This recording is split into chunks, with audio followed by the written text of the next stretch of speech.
afternoon, and welcome to an episode of the Dairy Signal. We're very excited for our market update today with Ben Buckner, Chief Grains and Dairy Analyst with Ag Resource Company. But before we begin, I'd like to say a huge thank you to all of our national partners, of which a special thank you to Zinpro for being the sponsor of the Dairy Signal for today. For over 50 years, Zinpro has been a leader in the research and development of performance trace minerals. Zinpro believes your herd's profitability depends on providing the right nutrition at the right time. Discover their industry-leading tools and solutions at zinpro.com. So now with that, I'd like to kick it off right away to Ben. Make sure to take advantage of asking all your questions today while we have Ben here. We'd be happy to get to those. But with that, Ben, take it away. Well, thanks, Emily. Yeah, there's a lot to get through. Uh, the U.S. government, as of today, has reopened, so we are going to get a flood of new data starting tomorrow. Even before the government reopened, they had called in NASS and USDA statisticians to put together the November crop report and WASDE. So we're very much looking forward to that. But also, I think we are going to catch up on a lot of things. And, including milk production, including milk disappearance. I think that's been the biggest thing we've been missing with respect to dairy market. So over time, it may take 30 days or so, but we'll get caught back up and we'll have a better idea of fair value where we go in 2026. But we do want to talk about some volatility in the feed markets, soybean meal especially to dairy operations. Soybean meal is up now $40 or $50 per ton. Soybeans have added something like $1.30 of risk premium in just the last 30 days. So we do see volatile markets, but we want to take time to focus on big picture themes here. It's what we always do at Ag Resource. And to determine if there are opportunities in the feed markets one way or another, kind of depending on which side you're on. Milk hasn't done a whole lot in since the government shut down, but really on a weekly basis. We've held recent lows, but the trend here is pretty clear and it is pretty simple from a fundamental standpoint to us. There's just a lot of milk being produced globally. Like tomorrow's crop report, we did have USDA come in to give us a September milk production report. It didn't tell us a whole lot of new information, but did confirm that, for better or worse, we are still adding cows to the national dairy herd. Yield growth has returned, for a fourth consecutive month, and we're producing more milk than ever. And I think what's important is that we're crossing the threshold of demand growth. And I do think dairy demand, really from a high level, global demand for fat and protein is very, very strong. Probably hits new records every year for the next decade. But we've produced so much globally that there is excess supply, and we're trying to determine, especially in the case of butter, at what price are those supplies cleared. So downtrends probably stay intact until we get per day dairy consumption back to expanding. This is all very seasonal in nature. We just know that after you've accounted for the holiday season, January, February, the doldrums of a lot of things, that does include per day dairy disappearance. So either we get to March, April, we start to eat a lot more dairy like we always do, or until the next supply disruption. And so I think the question to us is does that occur outside the US, and at what price do we start to cull some of the expansion in cow herd that we've seen really the last 6 months? Doesn't seem like it's this price, so we do want to be careful, or at least cognizant about managing risk. And I think a lot of this is priced in. I think we're pretty close to equilibrium. Still my concern, and this has been the case for 2 months, 3 months now. Do you get to a couple of weeks, Jan, Feb, where you're sub 1550? I think at that point, class 3 is undervalued, but I can't tell you that number will not be printed at some point in the middle of winter. We're still at the mindset recoveries, short covering recoveries, reconciling from oversold technical levels. That still works even in a market like class 3. Ingredients for 30, 50 cent per hundredweight ounces. I think we want to make some moves if that's the case. So again, managing probably the first half of 2026 prices is still our goal. We want to do that on recoveries. So no shortage of milk, no shortage of dairy products. That will be slow to change. And we don't see that even production growth gets disrupted here or in New Zealand or in Europe for the next quarter at least. So we're still dealing with the need to clear excess supplies. Soybean meal and corn also, the meal rally has been pretty incredible and very, very swift. And I think the most bullish aspect of the meal market 30 days ago was nothing other than it was very cheap. So people do find value in this, whether value in the futures price of this or even in the cash market. I think we have seen, response from the importing community. There will be no shortage of meal, like I'll discuss in just a bit, but at 260, 265 per ton. What we did get today, kind of the first few minutes the government reopened, we got an export sales report for the week ending September 25th. So it's largely irrelevant. But we did sell cumulatively about 630,000 tons of meal that week. That's a pretty high number. So meal was cheap. We had found equilibrium, sparked the market with US-Chinese trade talks and an incredibly large short position in them. And that, I think, explains fully why the market's done what it's done. It is very difficult for me to forecast meal much above $320, $330 a ton. I think there is still some measure of downside risk in the meal market. Do we go back to the old lows in the next 3 or 4 months? Odds of that are good if there's not a South American weather problem. But I just wanted to show here that we're kind of still in line with recent bear markets. I'm thinking about the peak, most recent peak bear market, 2015, early 2016.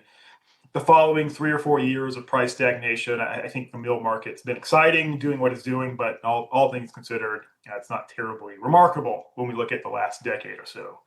Corn as well. The excitement corn today, you're up 3 cents. We've breached the 200-day moving average for the first time since summer. And so there is some measure of excitement there. But from a big picture, again, there's no shortage of corn in the US. I think the corn market probably is still physically on the cusp of oversupply. And certainly in the world, we have no problems with feed markets. Even if it's Argentina's corn crop potentially being 5 or 6 million tons understated, that'll be determined by weather over the next couple of weeks.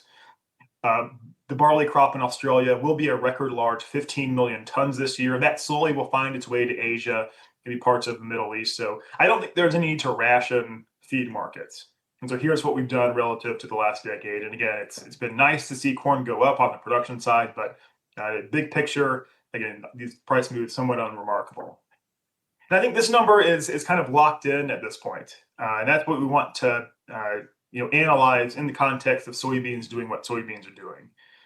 To that end, I think we want to be pretty clear for the production side, soybean producers, we do like scaling into cash sales this year and next year at these prices. And if we do get a further extension of this rally because of the USDA crop report tomorrow, there's still ingredients for upside there, but I do think we want to manage, leverage current prices against forward downside risk. And I think this is why, and that's kind of what we'll get into for the rest of the meeting. The world global crop yield was an all-time record 4.03 tons per hectare this year. We finally crossed this threshold that we couldn't get over really from 2017 to 2024. Mother Nature's cooperated. Major crop production, 2.53 billion tons. That is up from 2.45 billion a year ago, a new all-time record. And so how the deck chairs get shuffled, of course, thinking about, does China buy soybeans from us? Does the non-Chinese market go to South America or vice versa? Sorting out physical supplies, putting them in position. That's always what the market's determining on a short-term basis. But I think until you have some dislocation or some change to record global crop production, we're still kind of stuck in these broadly, perhaps more wide-ranging than we thought, but broadly neutral price trends. And so just want to be conscious that, again, production worldwide for grains was the highest it's ever been. And this stays the case even if USDA tomorrow lowers U.S. corn yield to 180, 181.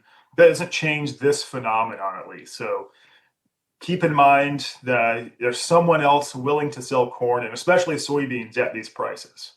U.S. soybeans today, actually the most expensive origin in the world for January delivery. And that's okay. That can be the case. But just we're seeing in cash markets that Argentine wheat, very, very cheap. Ukrainian corn, now competitive with the US. Brazilian soybeans, very, very cheap. And that's not insightful once you know that the world just produced a lot of foodstuffs in calendar year 2025. Same thing with milk. We finally, the last reporting country, the US, we got US milk production in September last week, 19 billion pounds, up 4% year over year. And so that by itself did spook the trade into kind of renewed downtrends in terms of price. But I think what's important is we want to put this in context to the growth that we've already seen outside of the US. European milk production kind of surprisingly robust since the latter part of spring 2025. Latest month available, September, was up 3% year over year. You're seeing some production growth of like 9% in places like Ireland, a major supplier of Kerrygold butter, for example. So we're kind of solving supply issues still and getting to the point where I think some of these products globally are looking for homes. But if we add the US to known data for September, the major exporters combined produced an all-time record 25.3 million tons of milk in September. It's up 2.3 billion pounds from last year, or 4.3%. And I'll show this more clearly, but again, something we've highlighted on the Dairy Signal is this is a pretty decent proxy for the state of the market. If these bars on this chart, it is as simple as this, or above zero, you're in a neutral to bear market. If the bars in this chart, especially for 2 to 3 consecutive months, are at or below zero, you are in a neutral to bullish phase of the market. So now it's been 8 full months. We have expanded, not contracted, the available supply of raw milk in exportable positions. Butter supply is increasing in our competing markets like New Zealand and Europe. Cheese as well. This is showing us, I think, or at least explaining why Class 3 and Class 4 especially have done what they've done in the last couple of months. And again, I think the question that we've got now is, again, this is not insight. What happens the next 3 months? And I don't think we're going to see a lot of change. And I think the reason for that is any change in the US will be driven by herd liquidation. That will be slow to develop. In New Zealand, the farm gate price of milk it's down slightly, but for all intents and purposes, still a record 20 cents per hundredweight. Now, the price of milk there is keeping butter elevated relative to the US market, but I think there's a lot of incentive to expand production further in New Zealand. And jumping into the weeds, New Zealand, Oceania as a whole really avoided major weather issues. And in fact, I think feed supplies from Australia to New Zealand will be pretty adequate to abundant. Pasture rating's also very good. You're getting 20 cents per hundredweight for your milk as of the end of September. So I don't see this disruption happening, at least for the next 3, maybe 6 months. US production data, again, a little bit bearish, but not totally surprising. And the next production report we'll get next week, that will be for the month of October, I assume it will show something very similar. Expansion year over year of 3.5 or 4%. 19 billion pounds. A new all-time record for this particular month, September. But it's the cow herd numbers. So they revised August cow herd up a few thousand, and then also added another 40,000 to the herd in the month of September. So a lot of this is occurring across kind of the spine of the central U.S., where it has been for a long time. Kansas, some growth in California, but Texas, Kansas, the Dakotas. Wisconsin is now 12,000 head above last year, according to NASS data. And so this, I think, is what has to change if we are to embark on any lasting bull market. And again, get these bars not above zero, but below zero. It's all based on supply, I think, at this point, whether markets go up or down, at least for the next 6 months or so. So what does it take to kind of start culling cows across the spine of the U.S.? And I'm not really sure what that is. We've heard anecdotes that break-evens are as low as $13 or $14 Class 3. That is not fact-checked by any means, but maybe it is sort of the goal of the market. And again, why we think there is a risk Q1 2026 to prices is you got to start to kind of stress balance sheets, at least some places. And so that's the way that supply and demand, of course, balance. What is that target? And that's something we don't know. I don't think it's much lower than current prices, but did want to communicate. To be very clear, Q1 is just typically a bad month for dairy prices because stocks are building. We haven't really embarked on that period just yet. So I think it's also a little premature to say we've seen some kind of bottom in Class 3 or butter or cheese or even powder markets, which have been pretty weak the last 30 days. We will let USDA sort this out completely tomorrow, but this is what it looks like when we just add the September number to our forward estimates and production to date. So I think on Friday, most probably the USDA in its 2025 milk and dairy balance sheets will add a full billion pounds to US milk production. Again, not unexpected, but just wanted to show you visually what this looks like. We're now seeing growth levels year over year that kind of rival the upper end of the historical record. We knew this was forthcoming, but it is probably a fact we're going to get to 231 billion pounds calendar year 2025, 2.3% above last year. And I think the question that we got to get is what's next? And so we have seen, and this makes sense logically, when there is a big change in one of the USDA's sort of current or old crop current year balance sheets, they tend to make the same change in forward years or in new crop positions. I think that will impact corn supply and demand tomorrow. They will have to lower, of course, feed residual use last year sharply. We know this. They'll probably have to lower the 25-26 feed residual use as well. So do they apply something like 1% growth to 2026, which would put production something like 233 billion pounds? We'll add another 2 billion to raw milk inventories. And so I think that is the thing that we are concerned about, or it keeps this strategy that we've got of using short covering rallies, periodic recoveries, kind of manage forward risk. Because we do have to see a change in production for the market to confirm bottoms and really turn around. Like it is this giant ocean freighter, things happen very slowly. You don't think there's going to be that production hiccup in the short or maybe medium term. And the other side of this is something we've shown before is we can see production, we can all kind of see and feel herd growth. Again, none of what we saw really in the September milk production report was terribly new.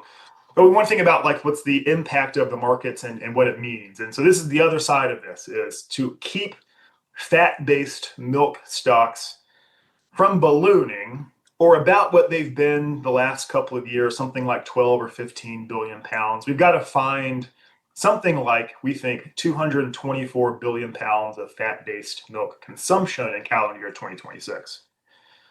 I think this is a pretty reasonable target, but think about it, what price accomplishes this goal? So you got to keep end user margins intact.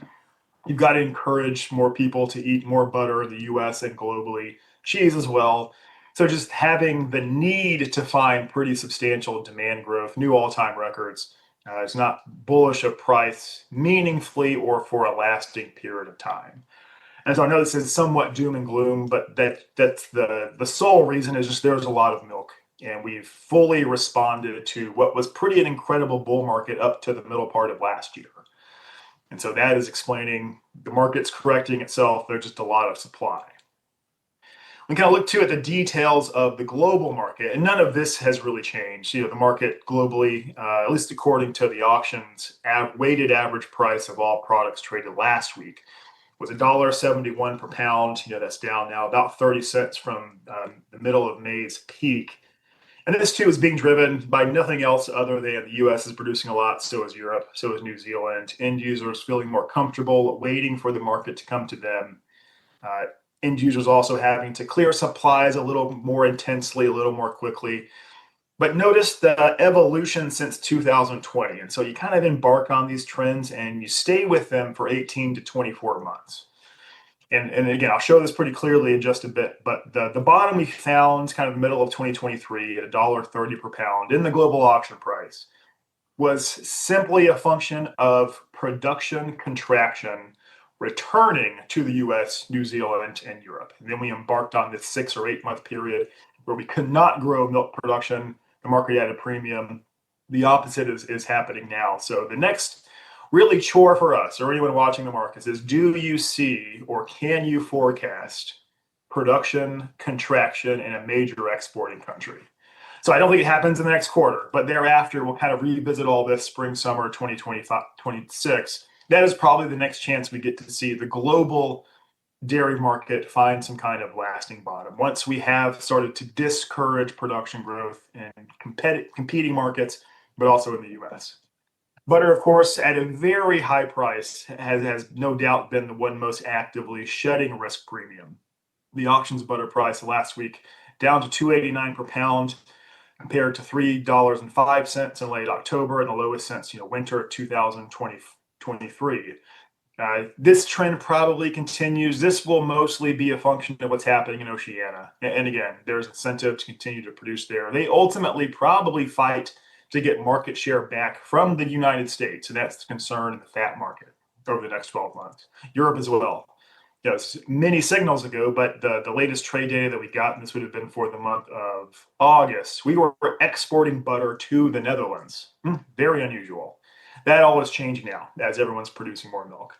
Cheddar, though, down the auction last week to $2.02, was $2.16 late October. But you can see that this looks a lot different. One, cheddar prices, unlike butter, not at record levels in spring, summer of 2025. But I do think there is some measure of equilibrium here. We have seen cheese demand unaffected by any price the last 3 years. I do think that the United States market is still pretty cheap in the global space, especially compared to Europe. That market in Western Europe has been stuck at about $2.30 per pound for 6 months now. I don't think it really changes very quickly. So we will find a lot of cheese demand. I think that gives you a pillar of support. I would call the global cheddar price over the next quarter pretty neutral, but I think you can kind of mathematically back into pretty strong resistance at 17.5 or $18 class 3. That is probably your upside into the middle or even second half of 2026. And this is what this looks like. So it takes a decent amount of work to collect all this data, put it together, but it's very, very simple. We talked about just the bars on the or the production change charts and what they mean for price. You can see very clearly here that when they're above zero, you are generally in bear markets, and when it's below zero, you are in bull markets.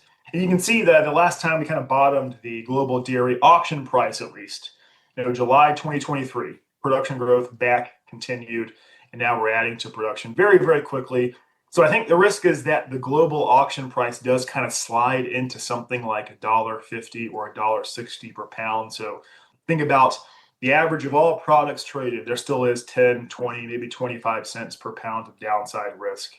Q1 class 3 milk is our chief concern. So again, be very, very conscious about using recoveries to at least hedge winter spring milk output, because there is still some measure of downside risk. However, a lot of this has been priced in. And I think especially in the butter market, which the cash market, the national average spot wholesale price was $1.50 per pound, the lowest in 4 years. And if you squint and look at these seasonal charts, they still work. Trading this on a daily or weekly basis can, of course, get you into a lot of trouble. But you tend to bottom markets Jan, you peak dairy markets July to September. I still think all of this holds. It has held in the last 5 years pretty strongly, and given a lot of new scenarios, whether it's been pandemics or production contraction, expansion, this still works. So I think that one can be negative on dairy product prices for another 2 to 4 weeks, but then the silver lining here, it does get harder to be bearish kind of December onward, at least in the product spaces. So as terrible as the butter market has been, I think by January 15th, January 31st, we probably will determine fair value and stay there for probably a pretty lengthy period of time. Let's call it maybe $1.45 to $1.65. That would be sort of the new range that butter trades in the first part, maybe the first half of 2026. Cheese as well. And you can't totally disprove that you don't have downside in Q1. Again, our primary concern. But thereafter, I think the market kind of finds the level that does clear inventories. We're still competitive in the global space, and so we will have sorted this out, in the next couple of months. So there is light at the end of the tunnel with respect to the recent downtrends that we have seen in dairy markets. Now, kind of onto the feed grain space. The USDA is back. That was going to be the case before the vote overnight for the spending bill, which funds the government at least until the end of January. What also new is starting to at least publish the schedules for things. So what you're seeing on the right is just how they will update export sales, from meat, corn, wheat, sorghum, and soybeans. And so it's going to take a while. It's going to take us really to get fully caught up about the middle of December, but all of this is forthcoming, and it's kind of welcomed. The feed markets and the dairy market to some extent have just been kind of trading U.S.-Chinese trade talks, chart patterns, kind of had an outsized influence. Not that the soybean market isn't fairly priced today, it's just we can't validate anything with either objective yield data in October. Fortunately, we will get objective yield data tomorrow. Soybean export sales, whether even if it were put into an unknown category, we really don't have any visibility on if China has committed to this 12 million ton number that this framework deal included, whether they've been buying futures, perhaps possible, or if they have started to physically purchase things. We don't hear from our exporting friends that China is doing anything, but this year, particularly, trading in the dark has been pretty unwelcomed. So over the next 2 to 4 weeks, at least we will know what we're working with in terms of supply, demand, and fair value today and price forecast. So that is forthcoming. The reason I think that tomorrow's report, and these will be famous last words, of course, may be unremarkable. And our general theme, and I think almost especially in the soybean market, is just we're not, I think, dealing with need to ration, or there's a lot of stuff being produced in the US. And certainly when we look at global major crop production. Again, record 2.5 plus billion tons of crops produced in 2025. So we've done the best that we can using vegetation health, anecdotal reports, and test plot data. First Seed is very, very thorough, at least, in getting kind of up to the minute harvest reports. Each sort of town represents a region, and in that region there are 30 samples, and overall, hundreds of samples total. So we've compiled all of that data, and these are the correlations that we've got. There may be a few left to report from First Seed. Places like Nebraska and Kansas, not that many samples, and the ones that exist in Nebraska are more or less on the eastern border of the state line, so you don't really have much guidance, and unirrigated fields, which I think have done really, really well. But going back in history, the last 15 years or so, this is what comes out. So this would suggest if this model were exactly correct, USDA's U.S. corn yield is overstated, but maybe only by 2 or 3 bushels per acre. Iowa did terribly, and I think it was just southern rust impacting really the political boundary of Iowa's corn yields. But then you kind of got into Illinois, and we were concerned about drought there or dryness. Not a huge impact. It was not too far below last year, the cumulative yield from First Seed. And yeah, places like in Kansas that were doing phenomenally, Minnesota as well, parts of Wisconsin, Indiana, a lot better than expected. All this too, let's call yield 183, 180 on 90 or 90.5 million acres. We are going to have a 16.5 16.4 billion bushel corn crop. And so we've got to find demand for that. Like we'll have to find demand for dairy products in 2026 because there's a lot of supply. Soybean yields also did really, really well nationwide and including in Iowa. So this would also suggest, the First Seed test plot correlation. If USDA is overstating soybean yield, maybe just by fractions of a bushel. So I think we, for the most part, have avoided yield loss in 2025, at least as best we can tell from the most amount of data we can get that does not include objective yield data from USDA. I also wanted to just highlight, the protocol for the USDA soybean yields. We already know they are using in September a pod weight pretty close to last year and not record large. Weather patterns, we'll call them similar. This unwanted, unexpected heat dryness, kind of August 10th onward in a lot of places really shrunk the average size of beans nationally. That has been built into the USDA's yield, we think, as of September. It's pod counts that give us year-over-year growth of up to 2 bushels an acre. And so I mentioned that if you just go back and I guess past performance and future results, et cetera, the USDA updates its plant population pod count numbers every month.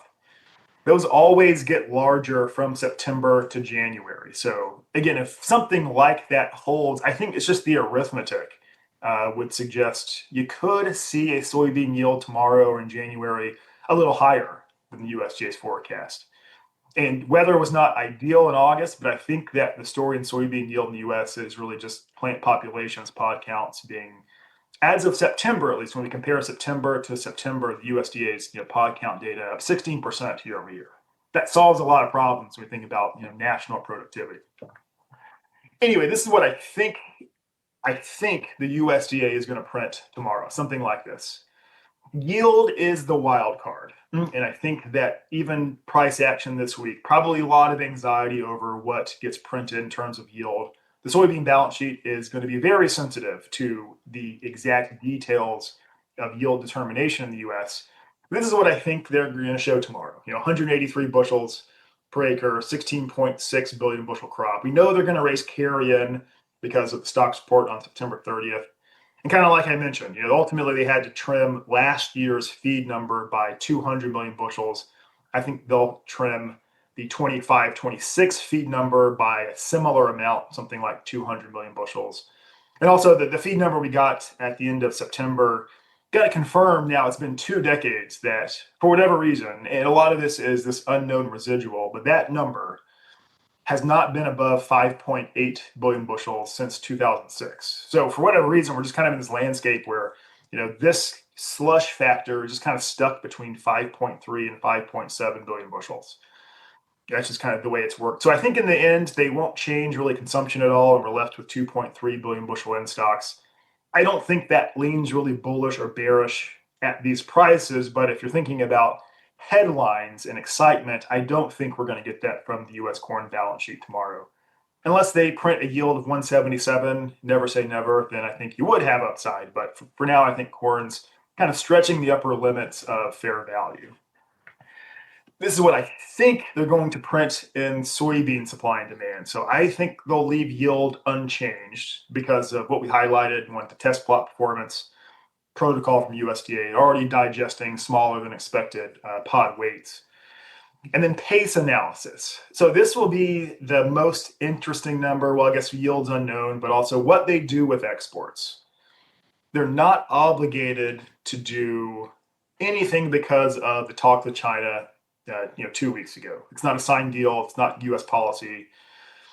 But do they incorporate this? We're just unsure. We can't see export sales, but I think that someone compiling these numbers will know the amount of soybeans that we have sold in the export market up to the week of November 6th. So it might tell us something about that, but we do have physical shipment data, and the pace through November 6th still pretty dire. To the point, and I'll show this more clearly, the USDA, I don't think, can get out of trimming soybean exports a little bit. Shipments today are 230 million bushels behind last year, kind of a record low percentage of the annual total.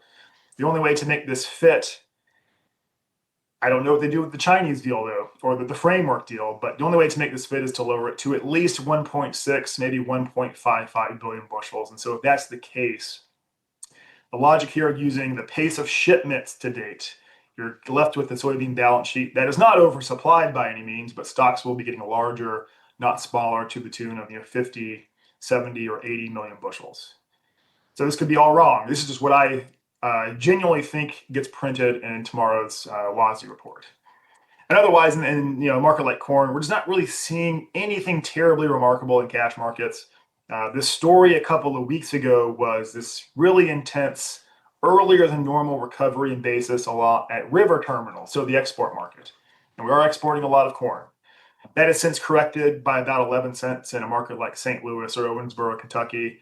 It just looks very normal. Again, I don't think this leans bullish or bearish the market, but just seems like basis is behaving, at least at export markets, like it always does. Cedar Rapids, one of the largest processing markets on earth, I guess fairly weak, has been stuck at 21 cents under Chicago corn for the last 2 weeks. Don't really see any change in the forward market there either, and this is a little bit weaker than it was a year ago. But in any case, it's just not telling us, I think, that there's a need to adjust balance sheets considerably or need to put corn in a different position. I think everyone's just kind of got what they need, and things are just kind of humming along. Everything looks to be pretty normal. Same thing with the global cash market. Are we going to continue to export just gobs of corn?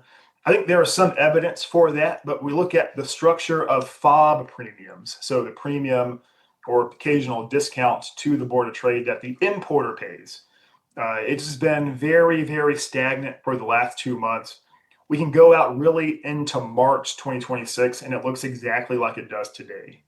So every major exporter is offering corn within about 15 cents of one another for delivery today and in January and in March 2026. No movement I think the world corn market's kind of sorted itself out, and this is equilibrium, is what we found. But no real shortages of feed, I think, is the message. And we're hearing that China is starting to show interest in U.S. sorghum, which is a big deal. I think if China doesn't buy something like 80 or 100 million bushels of U.S. sorghum, then the sorghum balance sheet looks pretty dour for the next couple of years. But so far, as of last night, at least, the basis in places like Hays, Kansas, for example, spending its third week at $1.25 per bushel under the Chicago corn market. It's just telling us kind of what balance sheets are showing us, just this incredible oversupply of sorghum unless China buys a pretty substantial tonnage. And this is despite U.S. sorghum being used at ethanol plants at a record rate.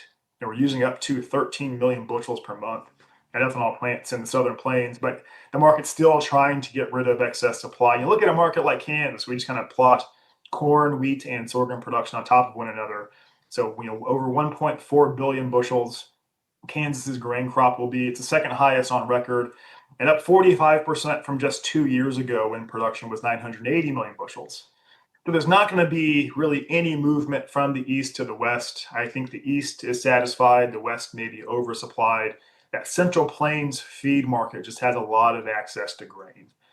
Hard red winter wheat today still offered in a lot of places 80 or 90 bushels below the Kansas City wheat market and just hasn't moved. So it seems like the sorghum market and the hard red wheat market are trying to signal the farmer to produce less of this stuff in 2026. And this is what I mean when we talk about soybean exports and why I think they have more data than I do in terms of forward demand through early November. But we have been able to track ships, talk to our exporting friends. I don't think China has bought anything in the physical market. But it's the graphic on the right that we'll explain a little bit. So this is every week the cumulative shipment number as a percentage of the annual number. In the case of the red line, it is a percentage of the USDA's forecast, and it's out of the range. So to get it back into the yellow shaded area, that's why USDA's got to lower exports by maybe 100 million bushels. And if this doesn't change by the middle of December, then it gets a little more out of whack. And so you're kind of stuck with maybe this is a market risk to the soybean grower. Exports annually, soybeans, 1.5 billion bushels. That would put stocks at 430 million bushels, which is not a market that may need to add premium if there's not a South American weather problem. And as for the Chinese deal, again, we talked about this 2 weeks ago, but it just seems like it doesn't change anything from a global trade flow perspective over the next 12 months, 24 months. They have committed to buying 25 million tons annually starting in crop year 2026, which is fine. I think, and again, I don't know if that's bullish or bearish, but to me, it just doesn't tell us anything. The 5 years before 2025, they exported we shipped to China at least 26 million tons. So I think that's just China telling us we'll buy soybeans if the time is right and if you're competitive with South America, which has kind of always been the case outside of 2018 and 2025. And this, I think, is the sort of the crux of the issue. When we look at the soybean market, trying to measure risk for the producing community, for the meal buyers especially, for embarking on something like 2020, when the landscape was similar in that before autumn 2020, we were at war with China. We started to negotiate. They started to buy soybeans. And then ultimately, we found ourselves in the most bullish period of agriculture, in modern records. Several droughts followed, but Chinese buying kind of kicked off the process. At that point, Brazil was producing, 125 to 140 million tons of soybeans. Since 2020, they have increased production by 1.3 billion bushels. And even that 24-25 number may be understated just because we're kind of left wondering what production is. They're still exporting, 1.5 million tons per week. They're offering soybeans for January, which is something we haven't seen. And so I thought visually, just the graphic on the right, we take the Brazil's exportable soybean surplus and compare it to China's total soybean import needs. And really, prior to 2023, there was no way Brazil could meet Chinese demand. And this boded pretty well for U.S. soybean exports, just like we would take over from September to January, then it flips to Brazil. Now we've got to contend with Brazil producing, or having in their exportable surplus 4 or 5 million tons above China's total demand. Since Brazil exported 1.5 million tons of soybeans last week, they're still offering it for decent Jan. I think one of the new issues for the soy market is Brazil is going to be an exporter year round. And they have the land to expand production. The tropical climate guarantees you some kind of yield floor. And that's going to continue, I think, for at least the next couple of years. So if anything, why we think there is a risk in soybean futures at these prices is just there's a lot of soybeans in South America, way more than there was the beginning of the last bull market. This is what the evolution of the cash market looks like. So again, U.S. soybeans today are not terribly cheap in the global market. There is still, I think, a 13% tariff that Chinese private buyers have to pay to import soybeans out of the U.S. Even if that weren't in place, U.S. and Brazilian soybeans are offered at even money for December, and then discounts grow to 55, 70 cents per bushel February onward. So I think two things can be true. We can have anxiety over U.S. supply and demand, the market goes up, but also the Brazilian market will continue to get cheaper and they will dominate exports kind of midwinter onward. So we're losing exports, but the market is going up and that works for a while. I just want to be very careful with soybean positions, given Brazil is probably going to produce another record crop if there's not a weather problem, really in the next 5 or 6 weeks. The runway is getting pretty short. So we will address Brazilian soy yield potential probably the end of December. But crop progress has been pretty normal. They planted more soybeans earlier than they did a year ago because of drought last year. And so again, this doesn't tell us anything about production or exports, but I did want to show you the harvest progress chart. And so, of course, nothing for the current year, but this is last calendar year on average. Mato Grosso by itself produces about 2 billion bushels of soybeans. So I think since they planted on time, weather there looks pretty normal. They're going to harvest 50% of that bean crop prior to February 7th. Harvest will begin kind of in earnest on January 15th. And I think by February 1st, Mato Grosso will have 20 million tons of beans ready. A year ago, the same date, they had harvested only 5 million tons. So whatever we think about yield, there's going to be a lot of soybeans coming at the market in just 55 or 60 days. And that I think is locked in. So when we think about the long-term phenomenon, I think just to be real bullish of soybeans and soybean meal, this number, which has been going down, needs to go up. And that just will be challenged because of Brazil's current crop size, next year's crop size.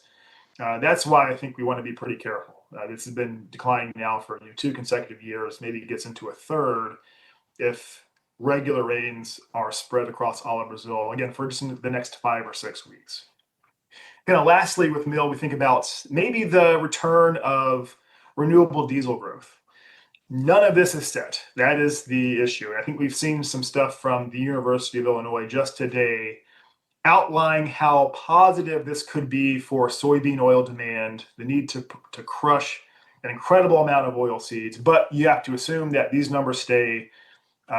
Refinery exemptions are reallocated and nothing changes for the next 24 months. But this does lean positive. So even if the current small refinery exemptions, which are estimated from like 1.5 to 2 billion gallons, you subtract that from the 6.83 number, and you're still expanding renewable diesel production and soy oils demand. We think that maybe all of those exemptions get reallocated, but we've kind of gone through the exercise of let's assume only a quarter of them are reallocated. This is what the mandate looks like. We'll be using less imported biodiesel, renewable diesel, much fewer imported feedstocks because you're only getting half a RIN for those. So even assuming a 25% refinery exemption reallocation, I think soybean oil consumption for biofuel will be 15.6 billion gallons. That's 100 million above USDA's current forecast. If half of those exemptions are reallocated, then suddenly the need for soy oil at biofuel plants jumps to 16.5 billion pounds. That is up a billion from the USDA's forecast. If 100% of the exemptions are reallocated, then you're at 18 billion pounds industrial soybean oil use. We're going to have to maximize capacity, expand crush rates, like 2 years ago, we'll be crushing almost exclusively for oil. We've already kind of seen a change because of 45Z, which is now implemented. You do not get as much credit for imported biodiesel, imported feedstocks. We're using far less tallow grease to make biodiesel and renewable diesel, and we're using a lot more soybean oil. So soybean oil's use as a feedstock compared to all feedstocks is back up to 39%. Doesn't get to 40 or 45%. So we need a lot of soybean crush. You're going to have to produce a lot of oil. The byproduct, of course, is going to be meal production. So far is up, 10% from last year. You're going to have new records. You got to clear the supply. So I think that while the soybean meal rally does make some measure of sense, speculative community being very short, uncertainty over U.S.-Chinese relations, I don't think there will be any shortage of protein meal in North America. So maybe wait on some kind of corrections, $15, $20 a ton before you really go extend meal coverage longer term. So as always, every 2 weeks, there's a lot to digest. There's going to be a lot more to digest as we get USDA data. But if you have any questions now or in the future or complaints, here's my email. Do not hesitate to reach out. Well, thank you so much, Ben, for all of that information. Like he said, his email is on the screen. If you guys have any questions in the future, we look forward to having Ben back. I believe in December because of the Thanksgiving season kind of throws us off with our market update schedule. So thank you to Ben. Also want to say a thank you to all of our national partners who are with professional dairy producers year in and year out and make programs like the Dairy Signal possible. Specifically, want to say thank you to Zinpro for their sponsorship of this month's Dairy Signal. To learn about Zinpro as well as all of our other national partners, head on over to PDP Prime on pdpw.org. As well as we've got some great upcoming programs coming up here. We're in the peak of our program season with professional dairy producers. And next week, we will be up in Green Bay with our dairy well-being workshop. So make sure to head on over to our website to learn more about that. But with that, wishing you all a wonderful rest of your Thursday, and we look forward to seeing you here back next week on the Dairy Signal. Bye now.